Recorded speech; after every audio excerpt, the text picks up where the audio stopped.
Čau, tiem no Raudas auto. Šodien pie mums kaut kas pavisam ekskluzīvs Mercedes-Benz 63 AMG. Nāka pie manīm kabinetā, es parādīšu, ko iepriekšējais īpašnieks ir sadarījis šeit, cik ekskluzīvu auto viņš ir pasūtījis un ar kādi braucis. Interesants fakts. Vai jūs zinājāt, ka šāda veida salona izpildījums tautā sauc par pahlavā? Пахлава есть, это чудовно. Хули там пахлавы нету. Nevar jums ar kameru nodot, cik šie AMG dizaina sēdekļi ir sportiski un eleganti. Un starp citu, šī zīmīte nāk tikai AMG sērijas modeļiem. Šeit katra interjera elements liek atgādināt to, ka es atrodos AMG sērijas mašīnā. Šāda veida samazināta, resnāka Lambo stūra pirmoreiz parādījās 63. G klasē. Un, protams, kā gan mēs šeit varētu iztikt bez zamša griestiem, napas ādas paneli un piano black apdars. Par softclose vispār te nav runas. Viņa nav bijusi un nekad nebūs.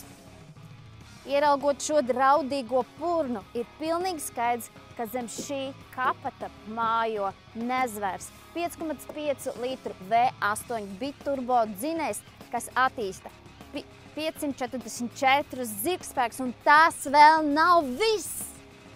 Es par šo mašīnu jums varētu stāstīt no rīta līdz vakaram, bet tam vispār nepietiks laika. Galvenā lieta, kas man jāpiemina, ir šis.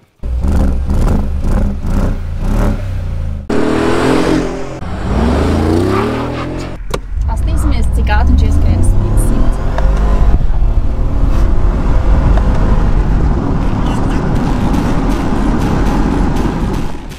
Tajā mašīnā radio vispār nav nepieciešams. Te var klausīties uz skaņu un uz bļāvieniem, kliedzieniem.